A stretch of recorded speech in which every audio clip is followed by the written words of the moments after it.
So what I want to talk about today actually came up as a question from one of the participants in my 30-day ab challenge. In the challenge, I've given you guys diet guidelines to follow for the month that are going to help you, along with your crunches, lose some belly fat and keep a nice flatter midsection. One of those guidelines is avoiding artificial sweeteners, and I specifically pointed out to avoid gum when possible. And so the question was asked, what's wrong with gum? What's the deal with artificial sweeteners? So, an artificial sweetener is basically a product that's not actually sugar, that's added to food, oftentimes diet food, oftentimes sugar-free gum, to make it sweet, but it's not something that can actually be processed by your body. This is what's in sodas that have no calories, any other kind of drinks or things like that that are 0 calorie. They have artificial sweeteners, and the reason that they're 0 calorie is because artificial sweeteners cannot be broken down for energy by your body, and that's what a calorie is. It's a unit of energy. So those artificial sweeteners are calorie free because your body can't really do much with them. They kind of pass through your liver and exit your body. And in the past, there was some concern that certain artificial sweeteners led to cancer. There have never been any definitive studies that have proven this, and it's pretty much been thought by the medical community that artificial sweeteners are, for the most part, safe.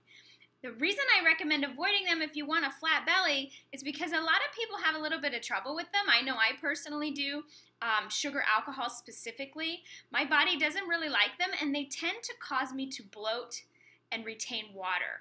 And that's not uncommon. I am not alone in that, and a lot of you guys may actually not realize that that's happening, but if you cut them out for 30 days, you may notice that you're retaining a lot less water and you're less bloated and your tummy looks flatter. So that's the reason why I include avoiding the artificial sweeteners. Are they a good thing to help with eating lower calorie foods, to help with cravings, to avoid sugars? Yes, but with anything, you want to watch your overall consumption.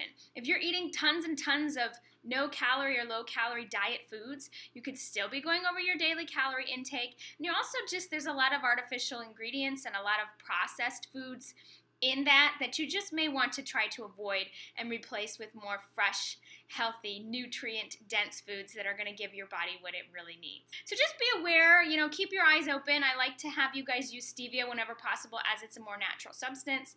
A little bit of honey goes a long way too, and even regular table sugar if you're just very careful with how much you're consuming.